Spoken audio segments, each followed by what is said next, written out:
Hello, today I'm going to be reading to you the tale of Peter Rabbit by Beatrix Potter. Once upon a time there were 4 little rabbits, and their names were Flopsy, Mopsy, Cottontail and Peter. They lived with their mother in a sandbank underneath the root of a very big fir tree. "Now, my dears," said old Mrs. Rabbit one morning, "you may go into the fields or down the lane, but don't go into Mr. McGregor's garden. Your father had an accident there. He was put in a pie by Mrs. McGregor. Now, run along and don't get into mischief. I am going out." Then old Mrs. Rabbit took a basket and her umbrella and went through the wood to the baker's. She bought a loaf of brown bread and 5 currant buns. Flopsy, Mopsy and Cottontail, who were good little bunnies, went down the lane to gather blackberries. But Peter, who was very naughty, ran straight away to Mr. McGregor's garden and squeezed under the gate. First, he ate some lettuces and some French beans, and then he ate some radishes.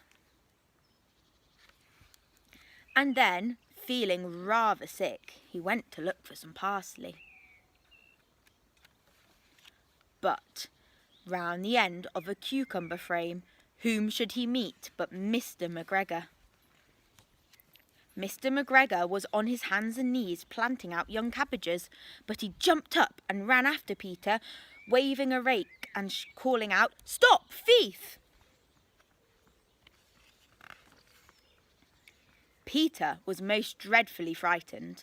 He rushed all over the garden, for he had forgotten the way back to the gate. He lost one of his shoes among the cabbages and the other shoe amongst the potatoes. After losing them, he ran on 4 legs and went faster, so that I think he might have got away altogether if he had not unfortunately run into a gooseberry net and got caught by the large buttons on his jacket.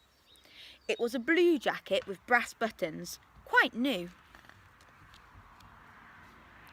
Peter gave himself up for lost and shed big tears, but his sobs were overheard by some friendly sparrows who flew to him in great excitement and implored him to exert himself.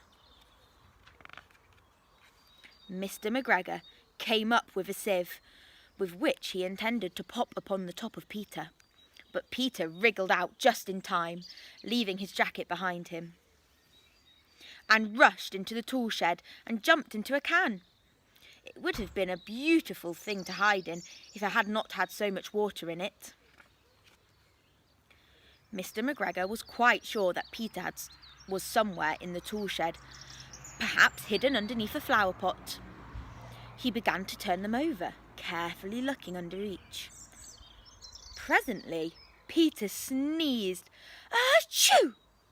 Mr. McGregor was after him in no time, and tried to put his foot upon Peter, who jumped out of a window, upsetting 3 plants. The window was too small for Mr. McGregor, and he was tired of running after Peter. He went back to his work. Peter sat down to rest. He was out of breath and trembling with fright, and he had not the least idea which way to go. Also, he was very damp with sitting in that can. After a time, he began to wander about, going lippity-lippity, not very fast, and looking all around. He found a door in a wall, but it was locked, and there was no room for a fat little rabbit to squeeze underneath. An old mouse was running in and out over the stone doorstep, carrying peas and beans to her family in the wood. Peter asked her the way to the gate, but she had such a large pea in her mouth that she could not answer. She only shook her head at him. Peter began to cry. Then he tried to find his way straight across the garden, but he became more and more puzzled. Presently he came to a pond where Mr. McGregor filled his water cans. A white cat was staring at some goldfish. She was sat very, very still, but now and then the tip of her tail twitched, as if it were alive. Peter thought it was best to go away without speaking to her. He had heard about cats from his cousin, little Benjamin Bunny. He went back towards the tool shed, but suddenly, quite close to him, he heard the noise of a hoe. Scritch, scritch, scratch. Scritch, scratch, scritch. Peter scuttered underneath the bushes, but presently, as nothing happened, he came out and climbed upon a wheelbarrow and peeped over. The first thing he saw was Mr. McGregor hoeing onions. His back was turned towards Peter, and beyond him was the gate.